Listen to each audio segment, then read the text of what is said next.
What's going on, everybody? Welcome back to Record of Aviation. Hope you're having a fantastic day today, and today I have a very exciting model review for you all.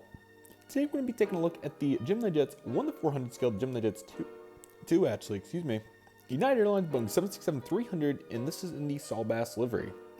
I hope all of you are excited for today's model review.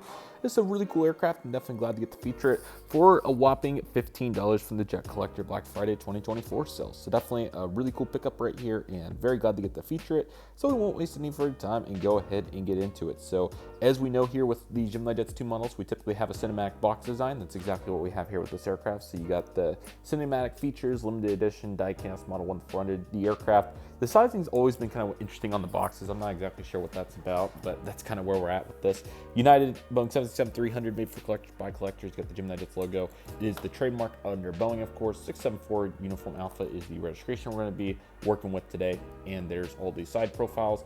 In the back of the box, this has the Pratt & Whitney 4060s on it. First flight was in 1982 for this particular aircraft, and it was 424 off the line. So they definitely did a good handful. Definitely plenty of 767-200s and whatnot before we ended up getting to the 767-300. So here it is. Very nice looking aircraft. GeminiJets, once again, did a really good job on this aircraft too. The landing gear have a really interesting piece to the puzzle on it, so that will definitely be interesting to assess. Otherwise, it's a pretty standard model for the time. So yeah, they definitely did a good job on it. And once again, I'm excited to check it out. And I hope all of you are excited to take a look at it too. So with that being said, let me go ahead and just back it up because the light's going to try to go away here towards the end. So just giving us a little bit more leverage to work with as we do today's model review. So we got the cockpit windows up here in the front looking very nice.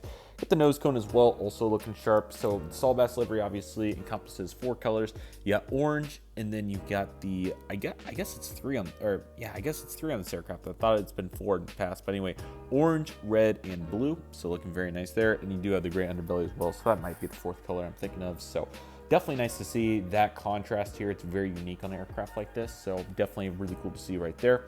Some sort of writing, I think it says ETOPS on it, and it might be 647. Can't really see it very well, but you got some pitot tube detail up here as well, and all of it looks very nice. And nose cone, very good job, definitely very nice, and the proportions are fantastic.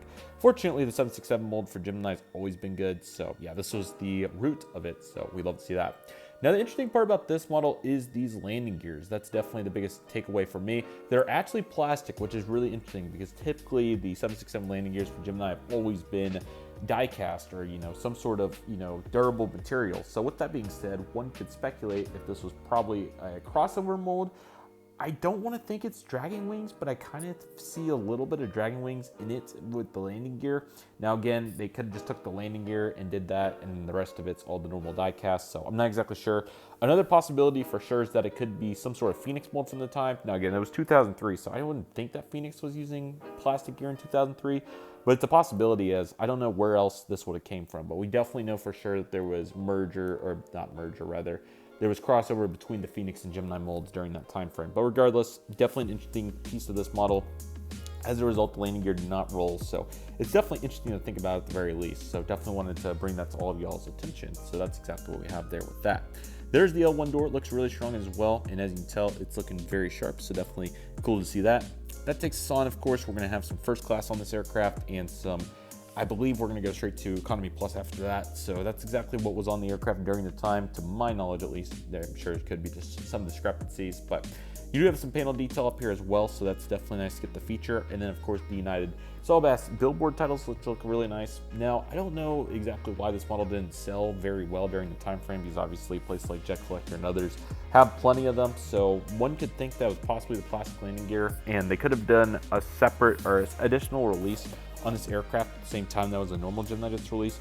The item number on this particular aircraft is, I can't even find one on the box. Oh, it's GJUAL448, so it's a normal item number. So not exactly sure what's going on with that, but it's certainly fascinating at the very least. So that's exactly what we get to think about with this aircraft. But anyway, panel detail up there on the front's looking really nice.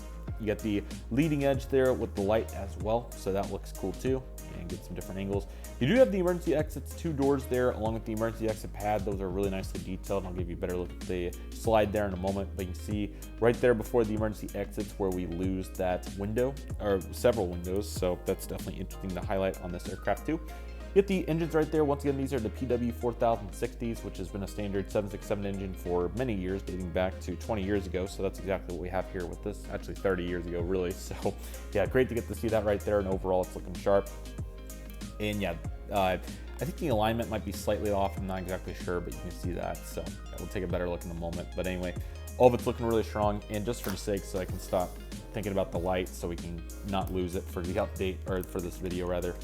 There we go. So yeah, light's good. Anyway, got the rest of the wing detail here with the flaps left and smooth brakes. Absolutely fantastic for 2003. This is really impressive. Indentations are fantastic. So really interesting to think about the hodgepodge mold here. We got the plastic gear, but the wing detail and the fuselage and the proportions are just out of this world. And we'll also see that on the elevator and stabilizers too. So really impressive. This is really good. So I'm impressed that it didn't sell better. I'm not exactly sure what happened, but I'm sure there was some reason for why this aircraft turned into a shelf sitter. So there we go. Anyway though, looking very nice here in the back with the flaps and whatnot, so good detail for sure.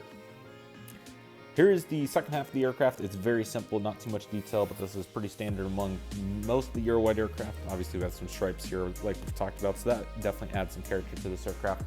The registration of this aircraft is November 674 Uniform Alpha, as previously mentioned. You get the US flag on it as well, so very good looking details. It all looks really sharp. You do have a little bit of baggage door right there too, and the polished underbelly also looks really nice on this plane, so certainly glad to get to feature that here, and no doubt looking very nice here on this particular aircraft. Here's the elevator and horizontal stabilizer detail. Looking really sharp. I'm really impressed that they were able to feature that. It looks really nice. So very, very good job here by none other than GeminiJets for featuring all these applicable details, and it's certainly looking nice. APU is also very good. Love all the indentations. It really brings the aircraft to life, and I think they did a really good job making it very distinctive on this aircraft. So looking very nice. One little last ray of light here to get us to the right side. You can see the cargo door there in the front looking super strong, so definitely a really good job by them for making it distinctive and certainly making it pop, no doubt about that. You got the back baggage door here as well, also looking very nice, so no doubt glad to get to feature that, and it's looking very sharp to say the least. Top of the aircraft's very nice, and again, the slides seem to be a little bit off the placement, so not exactly sure what happened there, but you know, it is noteworthy. So otherwise, great detail on the wing and horizontal stabilizers. Really, really good job, so they absolutely nailed it out of the park. There's a little bit better view of the landing gear there. You can definitely see the plastic, kind of gives you almost Herpa, but definitely to me, Dragon Wings vibes, so definitely interesting in Aero Classics too. Bottom here, you also have, this is a huge giveaway, I just now saw this. You have the different stand hold. That looks exactly like Dragon Wings. Now, I think I could come up with a Dragon Wing stand pretty fast. I think I have one in the other room, but I don't have it, you know, on hand. But I would certainly put money on that being a Dragon Wings mold, just based upon this, because the details are really good, but it seems almost like a hodgepodge because, and then also this wing root as well being a V shape. That's very interesting to think about. I'm just gonna go ahead and go get the Dragon Wing stand, and let's just see what this is all about.